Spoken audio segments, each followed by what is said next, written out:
Pressure কুকারে সাধারণত দুইটা কারণে মাংস রান্না করা হয়ে থাকে। এক, ঝটপট বা দ্রুত রান্না করা। দুই, মাংসটাকে ভালো করে সিদ্ধ করে নেওয়ার জন্য। ইউজুয়ালি আমরা প্রেসার কুকারে মাংস রান্না করে থাকি, কিন্তু প্রেসার কুকারে মাংস রান্না করতে গেলে কিছু নিয়ম অবশ্যই ফলো করতে হবে, যেগুলো আমি এই রেসিপিতে দেখিয়েছি। প্রেসার কুকারে মাংস রান্না করার জন্য এখানে আমি প্রায় 1 কেজির মতো গরুর মাংস নিয়েছি। যেহেতু প্রেসার কুকারে রান্না করবো, সেজন্য সরাসরি আমি প্রেসার কুকার নিয়েছি। এরপর হাফ কাপ তেল দিয়ে দিচ্ছি। এখন 1 কাপ পেঁয়াজ কুচি দিয়ে দিব। এখন পেঁয়াজটাকে ভালো করে ভেজে নিতে হবে। পেঁয়াজটাকে কিছুক্ষণ ভেজে নেওয়ার পর এখানে আমি কিছু গরম মশলা দিয়ে দিব। এখানে আছে 3 টুকরো দারচিনি, 4-5টি লবঙ্গ, 6-7টি এলাচ এবং তেজপাতা। আমি যে পরিমাণ মশলা নিলাম এটা 1 কেজি মাংসের জন্য, আর এই মশলা আমি একটু হালকা করে ভেজে নিব। আর পেঁয়াজগুলো সফট হয়ে আসা পর্যন্ত এগুলোকে ভেজে নিতে হবে। মিডিয়াম হিটে পেঁয়াজগুলোকে 3-4 মিনিটের মতো ভেজে নিলাম। দেখুন এটা অনেকটাই সফট হয়ে আসছে। এখন 2 চামচ আদা বাটা এবং 2 চামচ জিরা বাটা মিক্সড করে দিয়ে দিচ্ছি। 3 চামচ রসুন বাটা আর 3টি দারচিনি, 3টি এলাচ বেটে মিক্সড করে দিয়ে দিচ্ছি। এখন মশলাগুলো একটু ভেজে নিতে হবে। আদা রসুনের কাঁচা গন্ধটা চলে যাওয়া পর্যন্ত এটাকে ভেজে নিতে হবে। মশলাগুলো কিছুক্ষণ ভেজে নেওয়ার পর দিয়ে দিব 1 চামচ হলুদ গুঁড়া, 1 চামচ ধনিয়া গুঁড়া, 3 চামচ মরিচের গুঁড়া।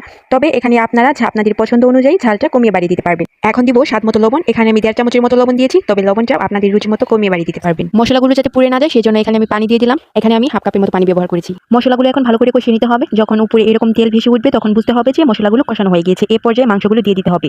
এখন আমি আপনাদেরকে ব্যাখ্যা করব যে প্রেসার কুকারে যে নিয়মগুলো ফলো করতে হবে এবং যেগুলো আমি অলরেডি আপনাদেরকে দেখাচ্ছি, এবং এগুলো না করলে কি সমস্যা হবে সেটা আপনাদেরকে বলে দিব।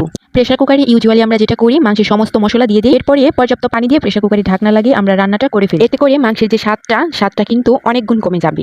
কেননা মাংসটা কষিয়ে নেওয়ার পরে যদি অতিরিক্ত পানি থাকে তাহলে মাংসটার স্বাদ কমে যাবে। পাশাপাশি পানির যে মেজারমেন্ট, সেই মেজারমেন্টটাও পারফেক্ট হয় না।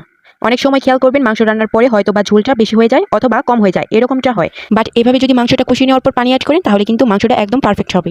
মাংসটাকে আমি কিছুক্ষণ কষিয়ে নেওয়ার পর 5টা আলু আমি কেটে দিয়েছি। এখন এটাকে আবারও ভালো করে কষিয়ে নিব। আর মাঝখানে কিন্তু আমি ঢাকনা খুলে এটাকে নেড়ে চেড়ে দিয়েছিলাম। মাংসটাকে হাই হিটে 10 মিনিট কষিয়ে নেওয়ার পর এখানে আমি পানি অ্যাড করে দিলাম। দেখুন এখানে আমি পানিটা এমনভাবে দিলাম জাস্ট মাংসটা বরাবর। এখানে কিন্তু বেশি পানি দেওয়া যাবে না। আমরা যতটুকু ঝোল রাখবো তার থেকে একটু বেশি পানি দিতে হবে।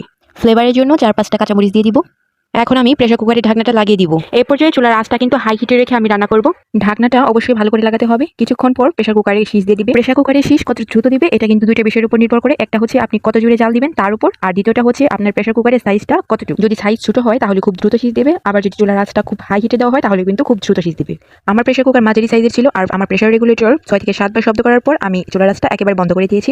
মোট 10 মিনিট সময় লেগেছিল। তারপর শীষটা বসে যাওয়া পর্যন্ত অপেক্ষা করেছি। এরপর ঢাকনা খুলে দিয়ে দিব 1 চামচ জিরার গুঁড়া। এই সময় যদি আপনারা মনে করেন ঝোল বেশি হয়ে গিয়েছে তাহলে কিন্তু কিছুক্ষণ জাল করে নেবেন ঢাকনা খুলে। আমার ঝোল বেশি হয়নি, একদম পারফেক্ট হয়েছে, তাই জিরার গুঁড়া দেওয়ার পর এখানে আমি 1 মিনিট আবারও জাল করে নিয়েছিলাম। আর মাঝখানে আমি লবণটা চেক করে নিয়েছিলাম। যেখানে মাংস রান্না করতে অনেক সময় লাগে সেখানে আমি খুব কম সময়ে প্রেসার কুকারে গরুর মাংস রান্না করেছি। এভাবে আপনারা খুব অল্প সময়ে প্রেসার কুকারে রান্না করে নিতে পারেন।